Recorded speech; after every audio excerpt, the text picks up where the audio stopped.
Topic start करेंगे transcription unit and gene. ये मेरे पास एक डीएनए सीक्वेंस है 5' to 3', 3' to 5'।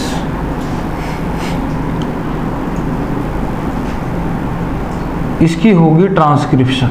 ट्रांसक्रिप्शन में क्या होगा, जो डीएनए के सीक्वेंस है वो कॉपी हो जाएंगे एमआरएनए के अंदर, और एमआरएनए में जो कॉपी होता है वो होता है 5' to 3'। देखेंगे जैसे ये डीएनए है 5' to 3', 3' to 5'। ये डीएनए है और डीएनए की इंफॉर्मेशन कॉपी होनी है आरएनए के अंदर, तो ये कॉपी करेगा आरएनए पॉलीमरेज। एक एंजाइम है आरएनए पॉलीमरेज, और डीएनए से आरएनए बनाएगा, डीएनए पॉलीमरेज डीएनए से डीएनए बनाएगा ड्यूरिंग रेप्लिकेशन। और जब हम ट्रांसक्रिप्शन की बात करते हैं तो ट्रांसक्रिप्शन होता है फ्लो ऑफ इंफॉर्मेशन या change of information of DNA into mRNA. DNA की इंफॉर्मेशन का एमआरएनए में चेंज होना with the help of RNA polymerase is called transcription. Transcription किस प्रकार से होगी, ट्रांसक्रिप्शन भी 5' to 3' में होगी। तो जब मेरे को सीक्वेंस चाहिए 5' to 3', मुझे सीक्वेंस चाहिए है 5' to 3' का, तो डीएनए पॉलीमरेज 3' to 5' के स्टैंड को क्या मानेगा, टेम्पलेट मानेगा कि यहाँ ए है तो यहाँ पे क्या बनेगा, यू बनेगा, यहाँ सी है तो यहाँ पे बनेगा जी, यहाँ ए है तो फिर से यहाँ पे यू बनेगा, यहाँ यू है तो यहाँ पे ए बनेगा। तो इस प्रकार से एक एमआरएनए का स्ट्रैंड जो है वो होगा सिंथेसाइज। तो हमारा पहला ही क्वेश्चन है कि यहाँ पे ये टेम्पलेट रहेगा या ये टेम्पलेट रहेगा। टेम्पलेट का मतलब है जहां से ये नया एमआरएनए सिंथेसाइज होगा, तो ये एमआरएनए सिंथेसाइज होगा यहाँ से 3' to 5', क्योंकि 3' से 5' सिंथेसाइज होगा तभी तो मेरा क्या बनेगा 5' to 3'। तो इस डीएनए के अंदर हम 3' to 5' वाले सीक्वेंस को क्या लिखेंगे, टेम्पलेट स्ट्रैंड लिखेंगे, और इसको क्या लिखेंगे, इसको कोडिंग स्ट्रैंड लिखेंगे। टेम्पलेट क्यों, क्योंकि इसी की हेल्प से ही ये एमआरएनए बनेगा, इसी की हेल्प से क्या बनेगा, ये एमआरएनए बनेगा। जैसे देखिए मेरे पास सीक्वेंस है ATCG ATCG ATCG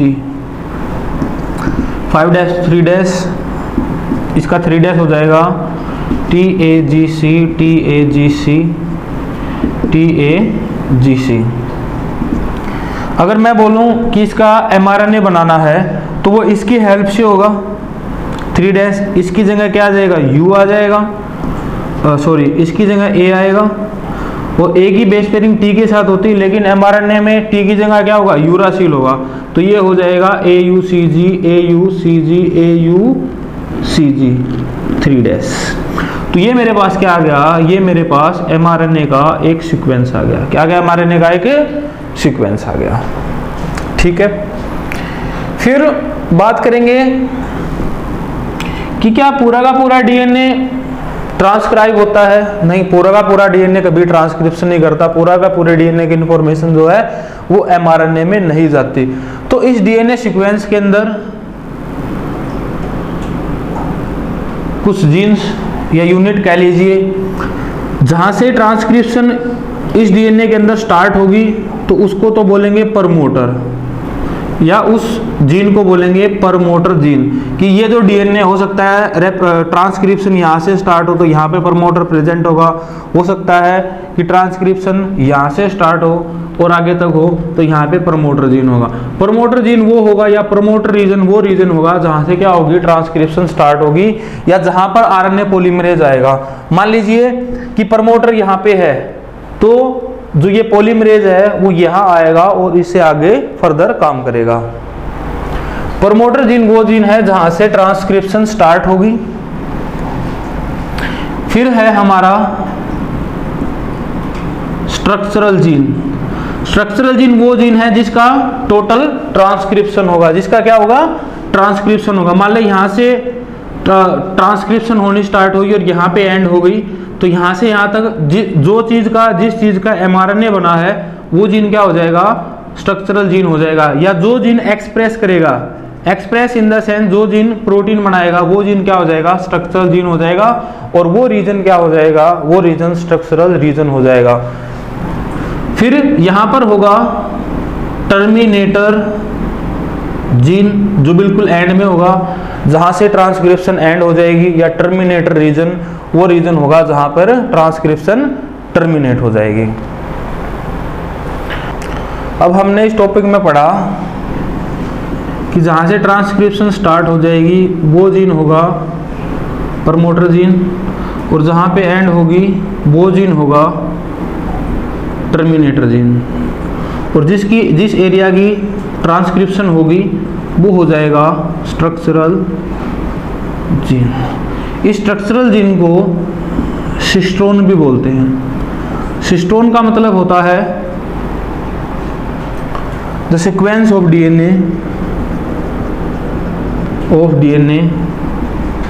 that get change into mRNA या that get transcribed। जो ट्रांसक्रिप्शन होगा या जो सीक्वेंस एक्सप्रेस करेगा उसको सिस्टोन या स्ट्रक्चरल जीन बोलेंगे। अब हम सिस्टोन की बात करेंगे कि जो प्रोकैरियोट्स होते हैं उनमें जो स्ट्रक्चरल जीन या सिस्टोन होता है वो पॉलीसिस्टोनिक होता है, और जो यूकैरियोट्स होते हैं उनमें जो स्ट्रक्चरल जीन होता है वो मोनोसिस्टोनिक होता है। जैसे सिस्टोन को जानेंगे, cistron equal to structural gene. ये जो स्ट्रक्चरल जीन है ये ट्रांसक्रिप्शन करके एक पॉलीपेप्टाइड चेन बनाएगा। क्या बनाएगा, पॉलीपेप्टाइड चेन। या मैं कह सकता हूं कि ये मेरे को प्रोटीन देगा आफ्टर ट्रांसक्रिप्शन। ट्रांसक्रिप्शन के बाद ये मेरे को प्रोटीन देगा। कौन, स्ट्रक्चरल जीन या सिस्टोन।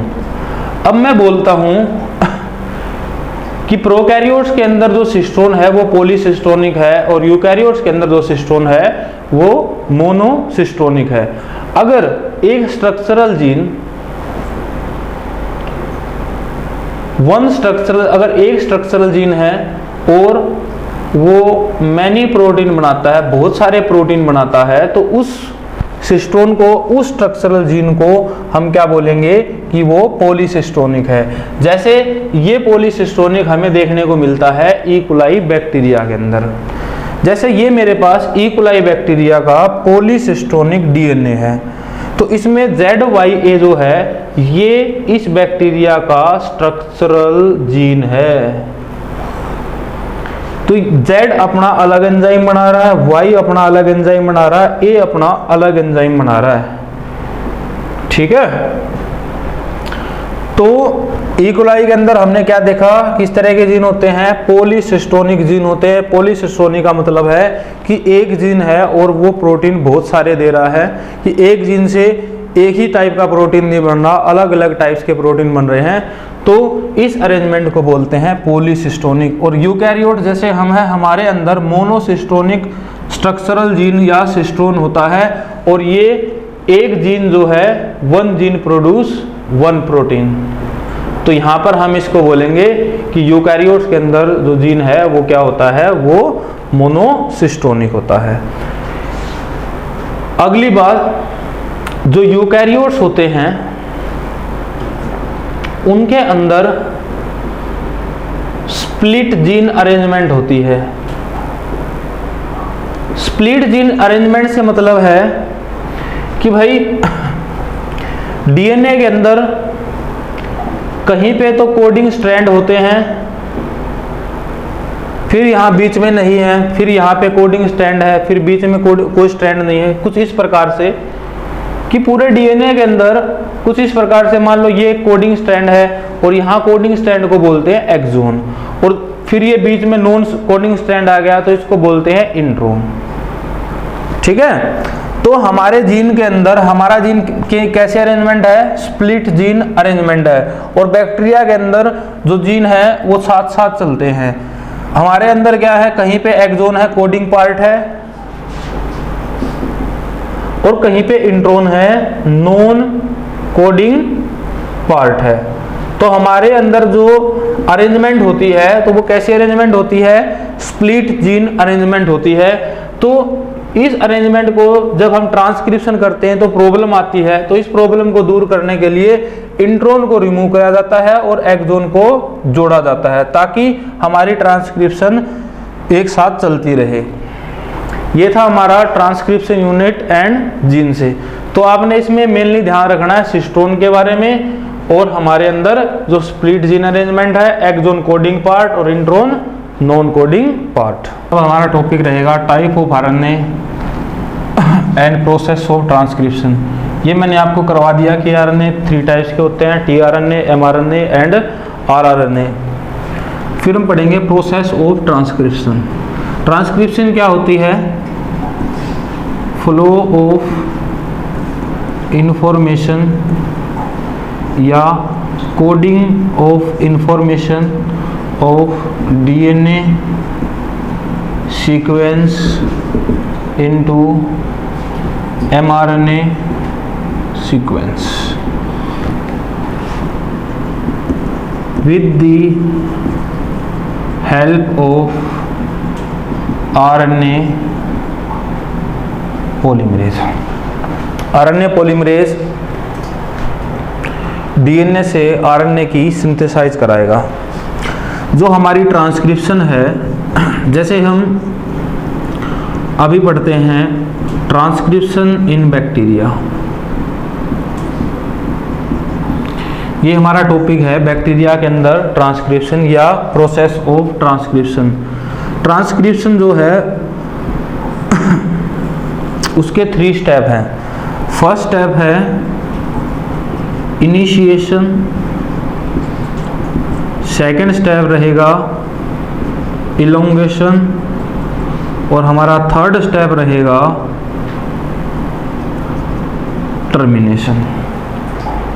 तो हम बात करेंगे इनिशिएशन में। ये डीएनए सीक्वेंस है 5' to 3', 3' to 5'। यहाँ पर क्या होगा, एक प्रमोटर जीन होगा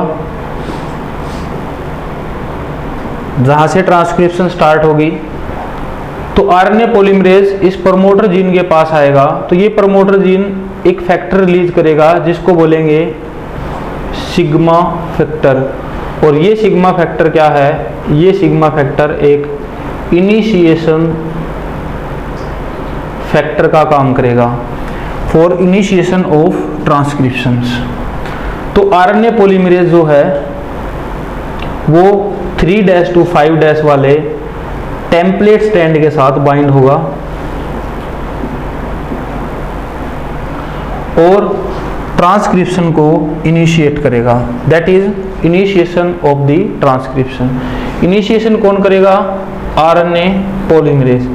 और इनिशिएशन के साथ किसके साथ बाइंड होगा, प्रमोटर। प्रमोटर क्या रिलीज करेगा, प्रमोटर एक सिग्मा फैक्टर रिलीज करेगा।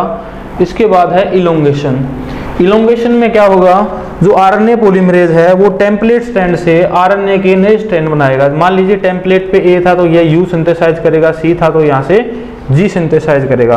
तो इस प्रकार से पेयरिंग करके जो आरएनए पॉलीमरेज है वो नया आरएनए सिंथेसाइज कर लेगा, यहाँ से नया एमआरएनए सिंथेसाइज करता जाएगा। दैट इज कॉल्ड इलोंगेशन, कि हमारा एमआरएनए बनना जो है इस डीएनए से स्टार्ट हो गया। That is called elongation. फिर हमारा लास्ट टॉपिक है इसमें टर्मिनेशन। जब ये बिल्कुल एंड पे आ जाएगा, जब यहाँ पर एक टर्मिनेटर जीन प्रेजेंट होगा, जब ये आरएनए पॉलीमरेज इस प्रकार से पॉलीमराइजेशन करता करता इस टर्मिनेशन जीन के पास आ जाएगा, तो ये टर्मिनेटर जीन एक रो फैक्टर या इस रो फैक्टर को टर्मिनेटर फैक्टर भी बोलते हैं, ये रिलीज करेगा। और टर्मिनेटर फैक्टर जब रिलीज हो जाएगा तो मेरे पास ये mRNA यहाँ से निकल आएगा और एक नया mRNA सिंथेसाइज होगा जिसकी डायरेक्शन होगी 5' to 3'। तो ये थी ट्रांसक्रिप्शन इन द बैक्टीरिया। अब हमारा टॉपिक है ट्रांसक्रिप्शन इन द यूकैरियोट्स। जैसे हमने बैक्टीरिया के अंदर देखा कि आरएनए पॉलीमरेज इनिशिएशन इलोंगेशन करके डायरेक्टली mRNA सिंथेसाइज कर रहा है। ये जो mRNA है इसमें ना तो कोई एक्सोन है ना कोई इंट्रोन है, डायरेक्ट सिंथेसाइज हो गई है और डायरेक्ट यहाँ से ट्रांसलेशन होकर के बैक्टीरिया अपने प्रोटीन बना लेता है। लेकिन अगर हम बात करें यूकैरियोट्स के अंदर, तो यूकैरियोट्स के अंदर 2 एडिशनल कॉम्प्लेक्सिटी होती हैं। पहली कॉम्प्लेक्सिटी तो ये कि यूकैरियोट्स के अंदर 3 टाइप्स के आरएनए पॉलीमरेज होते हैं, जैसे RNA polymerase 1, RNA polymerase 2 and RNA polymerase 3। ये तीनों के तीनों पॉलीमरेज जो है ट्रांसक्रिप्शन करते हैं। तो देखेंगे कि ये क्या करता है और ये क्या करता है और ये क्या करता है। जो आरएनए पॉलीमरेज 2 है ये mRNA को ट्रांसक्राइब करता है और आरएनए पॉलीमरेज 3 जो है ये tRNA को ट्रांसक्राइब करता है और आरएनए पॉलीमरेज 1 जो है ये rRNA को ट्रांसक्राइब करता है। और हम अगर बैक्टीरिया में देखें तो बैक्टीरिया में सिर्फ एक ही आरएनए पॉलीमरेज है और वो आरएनए पॉलीमरेज डायरेक्टली mRNA को सिंथेसाइज कर रहा है। लेकिन यहाँ पे 3 आरएनए पॉलीमरेज हैं जो कि अलग अलग आरएनए को सिंथेसाइज कर रहे हैं। जैसे ये जो आरएनए पॉलीमरेज है मोस्ट इम्पोर्टेंटली hnRNA बनाता है। hnRNA की फुल फॉर्म रहेगी हेट्रोजीनियस न्यूक्लियर आरएनए। इसी के साथ tRNA को हम बोलते हैं 5S RNA या इसको बोलते हैं snRNA या इसको बोलते हैं स्मॉल न्यूक्लियर आरएनए। और आरएनए के साथ साथ ये 28S के आरएनए राइबोसोमल आरएनए को, क्योंकि राइबोसोमल आरएनए होने के कारण इसकी क्या होती हैं सब यूनिट होती हैं, और 18S के सब यूनिट को ये ट्रांसक्राइब करता है। तो आप इसको आसानी से याद भी कर सकते हैं। अगर rRNA है तो राइबोसोम से रिलेटेड और राइबोसोम्स में क्या होती हैं सब यूनिट्स होती हैं। फिर इसी के साथ आरएनए पॉलीमरेज 2 है वो mRNA बनाता है और mRNA को हेट्रोजीनियस न्यूक्लियर आरएनए बोलते हैं और आरएनए पॉलीमरेज 2 को snRNA या स्मॉल न्यूक्लियर आरएनए बोलते हैं। देखेंगे कि जब आरएनए पॉलीमरेज 2 ट्रांसक्रिप्शन करता है तो यहाँ पर क्या बनता है, यहाँ पर mRNA की बजाय यहाँ पर बनता है hnRNA। यहाँ पे बना hnRNA। इसको हेट्रोजीनियस क्यों बोलेंगे, क्योंकि हमने एक चीज़ पढ़ी थी कि यूकैरियोट्स के अंदर जो जीन होता है वो जीन स्प्लिट जीन होता है। कैसा जीन होता है, वो जीन स्प्लिट जीन होता है। कि स्प्लिट जीन का मतलब कहीं कहीं एक्सोन होते हैं और कहीं पे क्या होते हैं इंट्रोन होते हैं। तो यहाँ पे एक प्रोसेस होगी जिसको बोलेंगे स्प्लिशिंग। क्या बोलेंगे, स्प्लिशिंग। स्प्लिशिंग में क्या होगा, एक्सोन को जोड़ा जाएगा और इंट्रोन को रिमूव किया जाएगा। जब हम एक्सोन को ऐड कर देंगे तो हमारा जो hnRNA है वो बन जाएगा mRNA और फर्दर इसकी क्या हो सकती है, ट्रांसक्रिप्शन हो सकती है, ट्रांसलेशन हो, सॉरी इसकी फर्दर क्या हो सकती है, ट्रांसलेशन हो सकती है। फिर जब हम एक्सोन को जोड़ते हैं और इंट्रोन को रिमूव करते हैं तो इसके साथ साथ इसकी 5' एंड पे एक प्रोसेस की जाती है जिसको बोलते हैं कैपिंग। कैपिंग में methyl guanosine triphosphate residue add किए जाते हैं और 3rd एंड पे एक प्रोसेस की जाती है जिसको बोलते हैं टेलिंग। टेलिंग में एक पॉली एडेनाइन टेल को ऐड किया जाता है। इसके 200 से 300 रेजिड्यू को जोड़ा जाता है, जिससे क्या होगा, जो हमने स्प्लिशिंग की है और यहाँ से जो इंट्रॉन रिमूव हुए हैं, तो इनसे जो एडेनिन या कोई भी एक नाइट्रोजन बेस जो रिमूव हुए हैं उनको यहाँ पर लाया जा सके। तो जब हम ये दो कॉम्प्लेक्सिटी को पार करते हैं तब हमारे को यहाँ पर mRNA मिलता है। और एक और कॉम्प्लेक्सिटी है बैक्टीरिया और यूकैरियोट्स के अंदर। अगर हम बात करें बैक्टीरिया की, बैक्टीरिया में जो न्यूक्लियस है उसकी कोई भी एक मेम्ब्रेन नहीं है, तो ये साइटोप्लाज्म से सीधा रिलेशन में है, इसको कोई भी एक मेम्ब्रेन पार करके नहीं आना पड़ता। लेकिन एज कंपेयर टू यूकैरियोट्स के न्यूक्लियस पे क्या है, एक मेम्ब्रेन है, तो इसके डीएनए को या इसके डीएनए से जब mRNA बनता है तो इसको ये मेम्ब्रेन को पार करके आना पड़ता है। तो ये भी एक क्या है, एडिशनल कॉम्प्लेक्सिटी है। और हमने एडिशनल कॉम्प्लेक्सिटी में पढ़ा, एक तो पॉलीमरेज बहुत सारे हैं, दूसरा स्प्लिट जीन अरेंजमेंट होने के कारण एक्सोन और इंट्रॉन को हटाया जाता है और एक hRNA से एक नया mRNA तैयार किया जाता है और फर्दर इसकी क्या होगी, ट्रांसलेशन होगी। अब हम टॉपिक स्टार्ट करेंगे जेनेटिक कोड। जेनेटिक कोड क्या होगा, जो हमने mRNA सीक्वेंस बना है हमारे पास 5' to 3'। मान लीजिए ये एक mRNA सीक्वेंस है मेरे पास AUGC,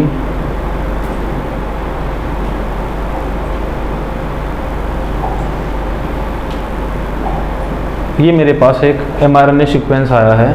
तो इस mRNA सीक्वेंस में जो ये नाइट्रोजन बेस है, इनका एक ट्रिपलेट बनता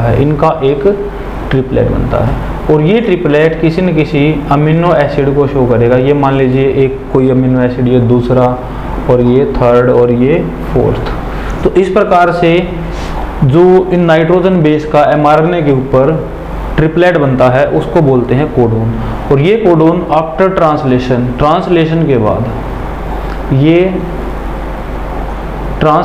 बाद ये किसी न किसी अमीनो एसिड को शो करेंगे। जैसे इसमें लिखा है the process of translation require transfer of genetic information from a polymer of nucleotide to form a polymer of amino acid. कि भाई डीएनए का आरएनए में चेंज होना और आरएनए से अमीनो एसिड का बनना क्या है, अपना ट्रांसलेशन है। और उस ट्रांसलेशन के लिए हमें इन कोड की रिक्वायरमेंट होगी। तो जॉर्ज गैमो, गोविंद खुराना और मार्शल नीलनबर्ग के निरंतर प्रयासों से फाइनली एक चेकर बोर्ड तैयार हुआ। इस चेकर बोर्ड में हमारे पास 64 कोडोन मिले। गोविंद खुराना ने क्या किया था, synthesis of RNA molecule from DNA base के बारे में बताया था। और मार्शल नीलनबर्ग में cell free system for protein formation, कि भाई प्रोटीन किस प्रकार से फॉर्म होते हैं, ये मार्शल नीलनबर्ग ने बताया था। और इनके काम से ही जो है एक चेकर बोर्ड तैयार हुआ और हमारे पास 64 कोडोन बने। और फिर कोडोन के क्या है फीचर दिए कि इन 64 कोडोन में कि कोडोन एक ट्रिपलेट है और 61 कोडोन जो है वो कोड करते हैं अमीनो एसिड के, बट 3 कोडोन है वो कोड नहीं करते, तो उन्हें बोलते हैं स्टॉप कोडोन। तो आपने एक तो इन चीज़ों को याद करना है, ये स्टॉप कोडोन है, UAA, UAG एंड UGA, ये क्या है, स्टॉप कोडोन है। फिर हम बात करेंगे, जब हम चेकर बोर्ड को देखेंगे, इन 64 कोडोन को देखेंगे, तो हमारे को ये समझ में आएगा कि some amino acid are coded by more than 1 codon, hence the code is degenerate. कि जैसे हम मिथोइनिन की बात करें, AUG से कोड होता है, या मैं फिनाइल एलानिन की बात करूं, UUU से कोड होता है, या फिनाइल एलानिन जो अमीनो एसिड है वो बहुत सारे कोडोन से ही कोड हो रहा है। तो इसका मतलब जो कोडोन है वो क्या है, डीजर्नेट है। फिर अगली बात करेंगे, the codon is universal. Universal से मतलब है, मान लीजिए ये UUU है और UUU फिनाइल एलानिन को कोड करता है। UUU is code by phenylalanine, ठीक है। तो ये UU अगर बैक्टीरिया में है तो भी फिनाइल एलानिन को कोड करेगा और ह्यूमन के अंदर है तो भी फिनाइल एलानिन को ही कोड करेगा। तो इससे क्या समझते हैं कि कोडोन जो है वो यूनिवर्सल है। फिर अगली बात, the codon is read in contiguous fashion on mRNA. There is no punctuation, कि इसमें कोई भी किसी तरह की पंक्चुएशन नहीं होगी। पंक्चुएशन से मतलब है कि इस mRNA में जो कोडोन है वो लगातार रीड किए जाएंगे ड्यूरिंग ट्रांसलेशन, बीच में यहाँ कोई गैप नहीं आएगा, ठीक है। और ये कॉन्टिग्यूअस का मतलब है ये लगातार रीड किए जाएंगे और लगातार इनसे क्या बनेंगे, mRNA बनेंगे। फिर जो एक AUG कोडोन है ये ड्यूल फंक्शन करता है, दो काम करता है। एक तो ये इनिशिएटर कोडोन का काम करेगा, जब हम ट्रांसलेशन पढ़ेंगे तो ये इनिशिएटर का काम करेगा, और दूसरा जो AUG है ये मिथोइनिन अमीनो एसिड को कोड करेगा। तो ये था हमारा जेनेटिक कोड, इसको आप नोट कर लीजिए। अब हम बात करेंगे the tRNA the adapter molecules. इसको अडैप्टर मॉलिक्यूल्स क्यों बोलते हैं, क्योंकि tRNA जो है ट्रांसलेशन के लिए, जो हमारी अगली प्रोसेस रहेगी ट्रांसलेशन के लिए इनिशिएटर का काम करेगा। इट एक्ट्स एज इनिशिएटर, क्योंकि ये ट्रांसलेशन को स्टार्ट करेगा और हमें अमीनो एसिड बनने स्टार्ट करेंगे। जैसे देखेंगे कि ये मेरे पास एक mRNA सीक्वेंस है और इस mRNA सीक्वेंस पे ये कोडोन है। तो tRNA क्या करता है, tRNA के पास जो 61 कोडोन हैं जो कोड करते हैं, उनके लिए इसके पास एंटी कोडोन है।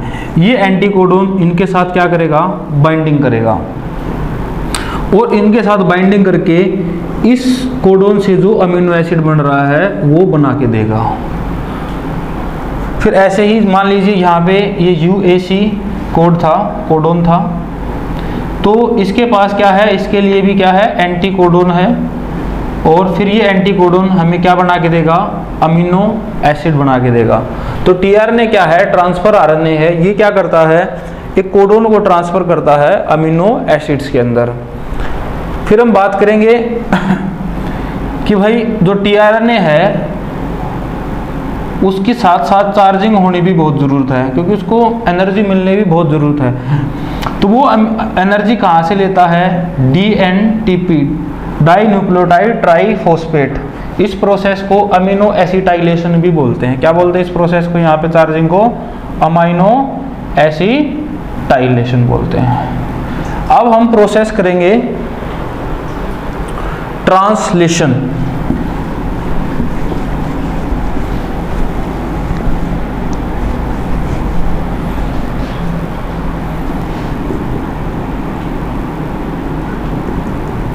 ट्रांसलेशन क्या है कि जो mRNA के ऊपर सीक्वेंस थे, mRNA सीक्वेंस से प्रोटीन का बनना with the help of tRNA और RNA, that is called translation.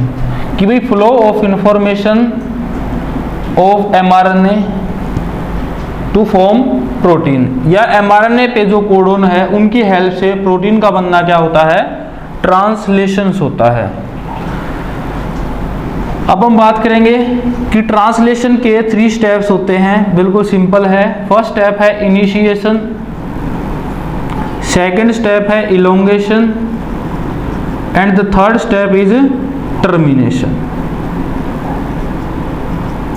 इसको डायग्राम से समझने की कोशिश करेंगे। ये मेरे पास एक अमीनो एसिड है 5' to 3', और यहाँ पे ये कोडोन है AUG, AUU, CCC, कुछ भी आप लिख सकते हो, लेकिन आपने स्टॉप कोडोन का ध्यान रखना है।